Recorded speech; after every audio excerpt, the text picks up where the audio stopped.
नमस्कार दोस्तों, मार्गदर्शन एक जीने की राह में एक बार फिर से आपका स्वागत है। दोस्तों, आज के इस वीडियो में मैं आपको जीवित पुत्रिका व्रत में प्रयोग की जाने वाली सामग्री, पूजन विधि और इसकी कथा सुनाऊंगी। तो चलिए आज का वीडियो शुरू करें। सबसे पहले हम बात करेंगे जितिया पूजन सामग्री लिस्ट के बारे में।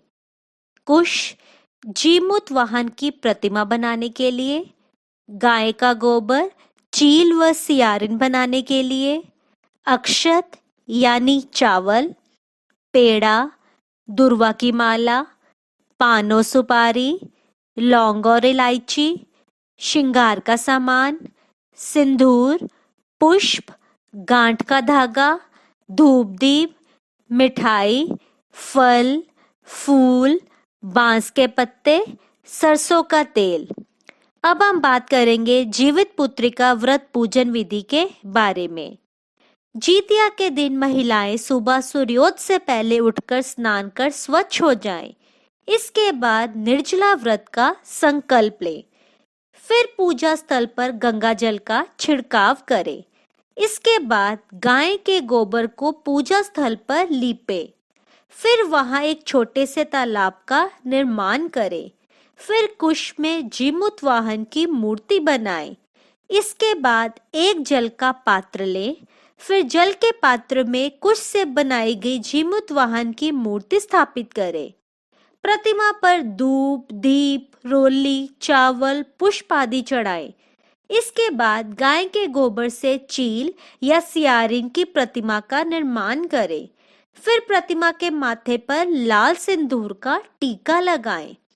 फिर अंत में जितिया व्रत की कथा सुने या सुनाएं। जितिया व्रत की पूजा शाम के समय प्रदोष काल में की जाती है। जितिया व्रत का पारण अगले दिन किया जाता है। जितिया व्रत के पारण के समय महिलाएं सूर्य को अर्घ देती हैं। इसके बाद ही कुछ खाना खाती हैं। इस व्रत का पारण तीसरे दिन जोर भात, मरुआ की रोटी और नौनी का साग खाकर किया जाता है। अब हम बात करेंगे जीवित पुत्रिका व्रत कथा के बारे में। ध्यान से सुनिएगा। जितिया व्रत चील सियार की कथा। जितिया की कथा के अनुसार एक बार एक चील और एक मादा लोमड़ी नर्मदा नदी के पास हिमालय के जंगल में रहते थे। दोनों ने कुछ महिलाओं को पूजा करते और उपवास करते देखा और खुद भी इसे करने की कामना की। उपवास के दौरान लोमड़ी को बहुत भूख लग गई और वह जाकर चुपके से मरे हुए जानवर को खा लिया। दूसरी ओर चील ने पूरे समर्पण के साथ व्रत का पालन किया और उसे पूरा किया। अगले जन्म में दोनों ने मनुष्य रूप में जन्म लिया। चील के कई पुत्र हुए और वे सभी जीवित रहे, लेकिन सियार के पुत्र होकर मर जाते। इससे बदले की भावना से उसने चील के बच्चे को बार बार मारने का प्रयास किया, लेकिन वह सफल नहीं हो गई। बाद में चील ने सियार को अपने पूर्व जन्म के जितिया व्रत के बारे में बताया। इस व्रत से सियार ने भी संतान सुख प्राप्त किया। इस तरह ये व्रत संतान सुख की प्राप्ति के लिए जगत में प्रसिद्ध हुआ। जितिया व्रत की कथा महाभारत से। महाभारत युद्ध में पिता की मृत्यु के बाद अश्वत्थामा बहुत क्रोधित था। वह पिता की मृत्यु का बदला लेने के लिए पांडवों के शिविर गया और उसने 5 लोगों की हत्या कर दी। उसे लगा कि उसने पांडवों को मार दिया, लेकिन पांडव जिंदा थे।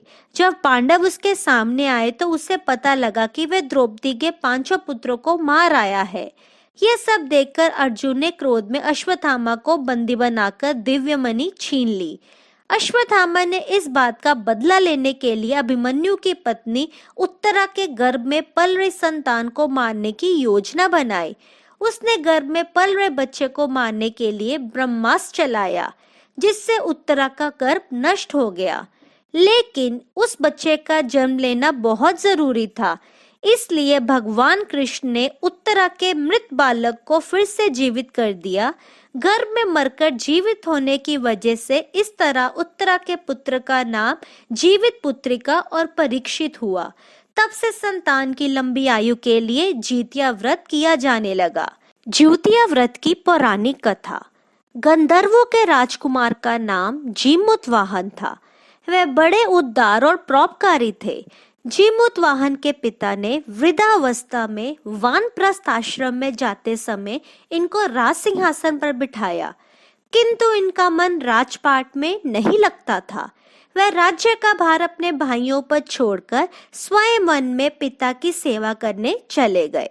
वन में ही जीमूतवाहन को मल्यवती नामक राजकन्या से भेंट हुई और दोनों में प्रेम हो गया।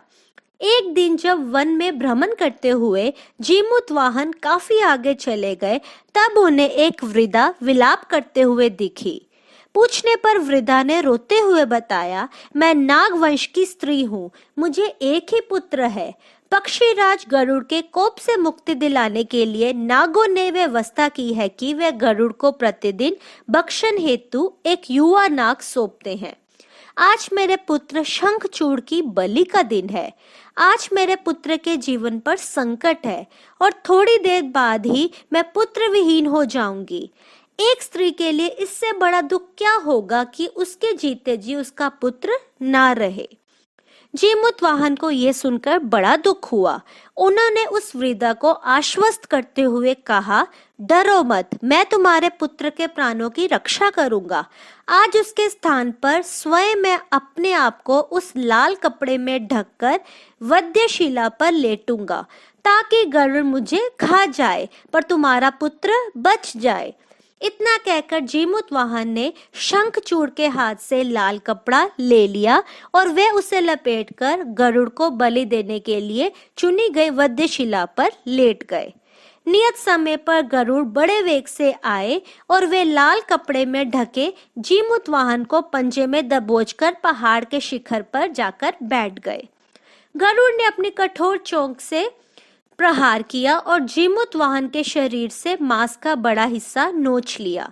इसकी पीड़ा से जीमूतवाहन की आंखों से आंसू बह निकले। वह दर्द से कराहने लगे। अपने पंजे में जकड़े प्राणी की आंखों में से आंसू और मुंह से कराह सुनकर गरुड़ बड़े आश्चर्य में पड़ गए, क्योंकि ऐसा पहले कभी ना हुआ था। उन्होंने जीमूतवाहन से उनका परिचय पूछा। जीमूतवाहन ने सारा किस्सा कह दिया और बताया कि कैसे एक स्त्री के पुत्र की रक्षा के लिए वे अपने प्राण देने आए हैं। आप मुझे खाकर भूख शांत करें। गरुड़ उनकी बहादुरी और दूसरे की प्राण रक्षा के लिए स्वयं का बलिदान देने की हिम्मत से बहुत प्रभावित हुए। उन्हें स्वयं पर पछतावा होने लगा।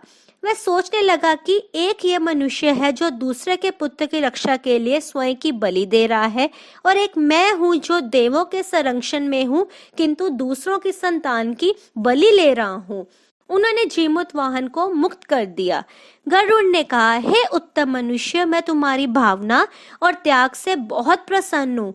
मैंने तुम्हारे शरीर पर जो घाव किए हैं उसे ठीक कर देता हूँ। तुम अपनी प्रसन्नता के लिए मुझसे कोई वरदान मांग लो।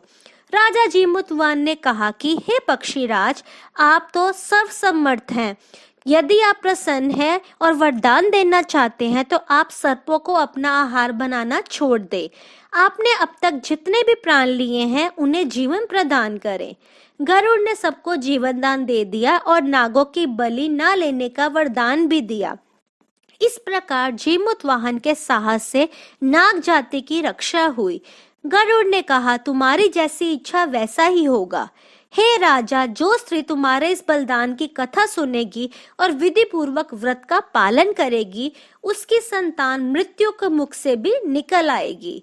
तब से ही पुत्र की रक्षा हेतु जीमूतवाहन की पूजा की प्रथा शुरू हो गई।